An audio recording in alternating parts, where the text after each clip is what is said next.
Mesdames, Messieurs, bonsoir. Nous nous retrouvons aujourd'hui, en ce 15 janvier 2010, pour une émission consacrée au séisme d'Haïti qui s'est déroulé il y a de là 3 jours. Pour le moment, les pertes s'estiment à près de 300 000 morts et un nombre quasiment égal de blessés. Ce puissant séisme, d'une magnitude de 7 sur l'échelle de Richter, fut très dévastateur et les secours sont toujours en route pour secourir les blessés. On retrouve sur place Lucas Lopez. En effet, un énorme tremblement de terre de magnitude 7 a frappé mardi Haïti, près de la capitale Port-au-Prince, provoquant une catastrophe majeure dans le pays le plus pauvre des Amériques, et faisant des milliers de morts. Le dernier séisme ressenti ici date du 3 juin 1770. On retrouve de nombreuses habitations et bâtiments détruits dans cette ville qui ressemble de plus en plus à un tas de débris. L'épicentre de ce séisme de magnitude 7 est situé à plus de 25 km. Son foyer, qui est le lieu où s'est produit la rupture des roches, a été repéré à 10 km de profondeur. Pour nous éclairer sur les dégâts et ce qu'il se passe en ce moment même, nous retrouvons Pierre Lefebvre, un envoyé spécial sur place pour nous expliquer les dégâts. Pierre, que se passe-t-il exactement là où vous êtes ? Oui, Fabien Pujadas, ce qu'il se passe ici même à Haïti peut être considéré comme une catastrophe naturelle et humanitaire extrêmement grave pour l'humanité, mais plus précisément dans les Caraïbes.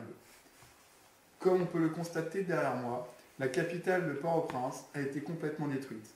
La ville a été victime de violences atroces, comme on peut le constater sur cette image, d'une station-service en plein cœur de l'événement.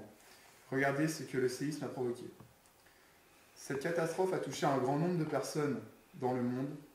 Par la suite, de nombreux pays comme les États-Unis, la France ou l'Espagne ont mobilisé un grand nombre de secouristes afin de venir en aide aux blessés.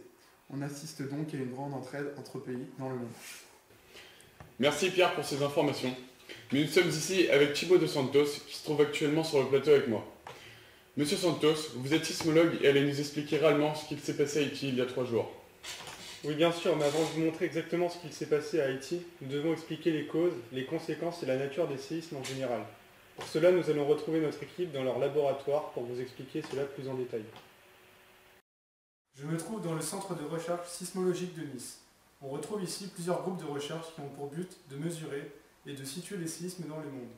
On se retrouve donc devant cette image qui représente bien ce qu'il se produit lors d'un tremblement de terre. Comme vous pouvez le savoir, la croûte terrestre est constituée de nombreuses plaques tectoniques présentes dans la lithosphère. Celles-ci sont en perpétuel mouvement et se confrontent les unes contre les autres. Il y a 3 types de mouvements, les mouvements convergents, les mouvements divergents, et lorsqu'une plaque coulisse l'une par rapport à l'autre. Ce sont ces mouvements qui créent des forces qui s'accumulent de part et d'autre d'une faille. Lorsque l'énergie accumulée est beaucoup trop forte, il y a un relâchement de la faille qui provoque une secousse. C'est cette secousse qui est à l'origine du tremblement de terre. Lorsqu'un séisme se déclenche, il provoque une décharge d'ondes sismiques dans la croûte terrestre. L'endroit précis de l'origine de ces ondes se nomme le foyer, où la cassure de la roche a lieu. L'épicentre est tout simplement le point à la surface verticale exacte du foyer sismique.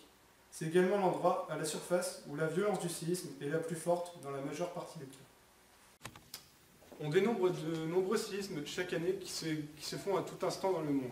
On en dénombre par exemple plus de 500 000 jusqu'à 1 million par an dans tout le monde. Dans ces 500 000 jusqu'à 1 million, il y en a 100 000 qui sont ressentis par l'homme et 1000 qui font vraiment des dégâts. Ce sont les séismes tectoniques. Mais ces séismes se produisent souvent dans des régions désertiques ou inhabitées par l'homme. On retrouve différents moyens qui permettent de prédire ou de prévoir les séismes. Il y a des moyens à court terme qui permettent de savoir si un séisme va être imminent, ou des moyens à plus long terme qui se calculent plus souvent sur la probabilité. Le premier moyen à court terme est une évaluation de la teneur en radon dans le sol. Le radon est un gaz rare et radioactif. Il y a une relation entre celui-ci et la probabilité qu'il y ait un séisme très rapidement après celui-ci. Malheureusement, cette teneur en radon peut être affectée par le facteur climatique, donc l'eau, la pluie, le vent, tout ça, qui peut dérégler le processus. Le second moyen est regarder le comportement de certains animaux. C'est souvent la méthode la plus utilisée car c'est la plus fiable.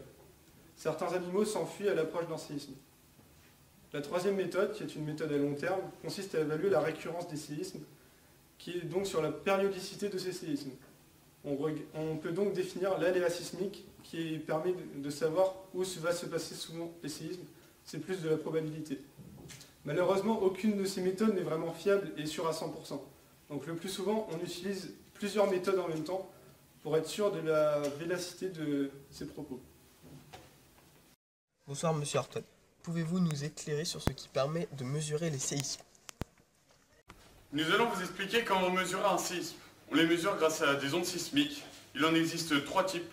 Les ondes P, qui sont appelées les ondes primaires et se propagent à l'intérieur du globe. Elles sont les premières à être enregistrées sur le sismogramme et leur vitesse de propagation augmente si la densité du matériau qu'elles traversent augmente aussi. La vitesse de propagation d'une onde P est égale à la masse volumique du matériau qu'elle traverse moins 1,87. Après, il y a les ondes S, qui sont des ondes secondaires. À leur passage, les mouvements du sol s'effectuent perpendiculairement au sens de propagation de l'onde. Il n'y a aucune propagation de ces ondes dans les milieux liquides et elles sont arrêtées par le noyau de la Terre. Elles sont les deuxièmes à arriver sur le sismogramme. À leur arrivée en surface, les ondes P et S se convertissent en ondes L. Elles agissent en surface et sont les plus lentes des 3 types d'ondes. D'accord, merci James Horton. Mais à quoi servent ces ondes? Que nous permettent-elles? Ces ondes nous permettent de localiser l'épicentre du tremblement de terre. Pour le localiser, nous utilisons les ondes P qui se propagent plus rapidement que les ondes S. Les ondes sismiques sont enregistrées en plusieurs endroits du globe par des appareils qu'on nomme sismographes. Pour synthétiser, il s'agit d'un appareil capable de sentir les vibrations du sol. Et ces vibrations sont transmises à une aiguille qui les inscrit sur un cylindre qui tourne à une vitesse constante. Nous vous présenterons juste après comment fonctionne réellement un sismographe. On obtient un enregistrement du type de celui-ci. Comme les ondes P arrivent en premier sur l'enregistrement sismographique, il y a un décalage entre les débuts d'enregistrement des 2 types d'ondes. Ici par exemple, il y a un retard de 6 minutes des ondes S par rapport aux ondes P. Les vitesses de propagation des 2 types d'ondes dans la coupe terrestre ont été établies et on possède par conséquent des courbes étalonnées comme celle-ci. Pour un séisme donné, il s'agit de trouver à quelle distance correspond le décalage obtenu sur l'enregistrement sismographique. On obtient alors la distance entre le séisme et le point d'enregistrement. Dans cet exemple, la distance qui correspond à un décalage de 6 minutes est de 5000 km. Ceci ne nous donne cependant pas exactement le lieu du séisme à la surface du globe. Pour connaître ce point, il nous faut 3 enregistrements. Nous constatons en effet que les ondes sismiques ne se propagent pas à la même vitesse dans toutes les couches terrestres. De plus, les ondes secondaires ne se déplacent plus après le manteau supérieur, ce qui peut nous indiquer sa structuration, liquide. Avec une seule station, on peut écrire que le temps d'arrivée d'une onde primaire est égal au temps d'origine plus la distance épicentrale divisée par la vitesse de propagation d'une onde primaire. Le temps d'arrivée d'une onde secondaire est égal au temps d'origine plus la distance épicentrale divisée par la vitesse d'une onde secondaire. On connaît à peu près les vitesses de propagation des ondes primaires et secondaires. Donc 1 sur la vitesse de propagation d'une onde secondaire moins 1 sur la vitesse de propagation d'une onde primaire, c'est égal environ à 1,8. On peut donc en déduire que la distance épicentrale est égale à 8 fois le temps d'arrivée de l'onde secondaire moins le temps d'arrivée de l'onde primaire. Merci pour toutes ces informations. Mais pouvez-vous nous expliquer comment fonctionne un sismographe? Pour modéliser un sismographe, nous avons réalisé l'expérience suivante. Elle est composée de 2 parties distinctes, une avec un rouleau de papier qui roule en continu et une autre avec une partie inerte qui est un stylo. Un sismomètre ou un sismographe est un instrument capable de détecter et d'enregistrer toutes les vibrations du sol. Ici, le sol et les vibrations sont donc représentés par la table qui est reliée au rouleau, au contraire du crayon qui est immobile par rapport à eux. On obtient donc un sismogramme qui est un relevé sur lequel on remarque que chaque secousse est représentée par un pic. Merci Monsieur Horton.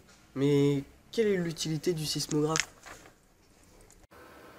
Une fois que nous avons obtenu le sismogramme, nous pouvons calculer l'échelle de Richter. L'échelle de Richter est une échelle sismique, instaurée en 1935, qui évalue l'énergie dégagée au foyer des séismes. La magnitude dite de Richter est une échelle logarithmique, dont sa formule est donnée ici. Donc la magnitude locale est égale au log A moins log A0.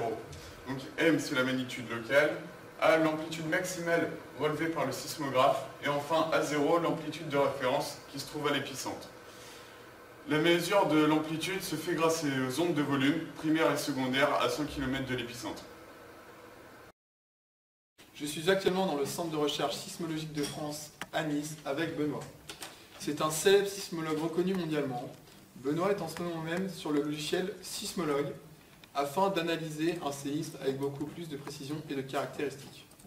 L'épicentre se situe lui-même à 20 km de la capitale, le 12 janvier à 16h53 à 13 km de profondeur. La faille d'Enriquillo commença à céder à 25 km au sud-ouest de Port-au-Prince. La rupture se propagea vers l'ouest pendant 35 secondes sur une cinquantaine de kilomètres sans jamais atteindre la surface. Mais l'essentiel de l'énergie mécanique fut dissipé dans les 10 premières secondes avec un déplacement qui atteignit 4 mètres. Le bord nord de la faille glissait vers l'ouest par rapport au bord sud. C'est ce que l'on appelle une faille décrochante. Le séisme était certes un grand séisme de magnitude 7 et un épicentre situé approximativement à 25 km, mais ce n'est pas un très grand séisme. L'énergie était 900 fois inférieure, par exemple, à celle du séisme de Sumatra de 2004. De nombreux séismes ont été beaucoup plus puissants, mais il est malheureusement probable qu'avec plus de 250 000 et peut-être selon certaines estimations 300 000 morts et disparus, il s'agisse du séisme le plus meurtrier des temps modernes. Pourquoi ? Comme on le dit souvent, les séismes ne tuent pas, les constructions humaines, oui. Haïti est l'illustration extrême des problèmes liés à un développement anarchique, de l'implantation massive de populations sans aucune prise en compte de l'environnement. Mais revenons au contexte. Tectonique pour comprendre le paysage géologique dans lequel s'est implantée la population. Haïti est situé sur la frontière nord de la plaque Caraïbe. Il s'agit d'une zone de frontière de 200 km de large, appelée parfois bloc Gonave, qui est limitée par deux grandes failles principales, la faille septentrionale au nord et la faille Enriquillo au sud. Les spécialistes ont identifié 10 événements qui auraient atteint ou dépassé la magnitude 7 depuis le XVIe siècle, soit en moyenne 1 tous les 50 ans. 3 pourraient être dus à la faille sud, 4 à la faille nord et 3 au raccourcissement dans l'échelle montagneuse. Les derniers séismes ayant détruit Port-au-Prince datent de 1751 et 1770. Mais que pouvaient faire les autorités dans ce pays de 9 millions d'habitants, où la densité de population est de 325 habitants par kilomètre carré, et dont 80 vivent en dessous du seuil de pauvreté?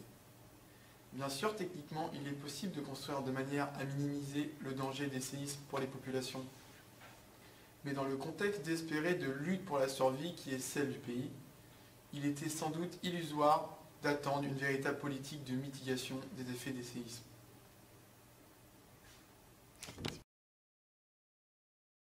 Merci d'avoir visualisé ce reportage réalisé dans le cadre d'un TPE avec Fabien Debray, Thibault Loire et moi-même, Michael Lachemy.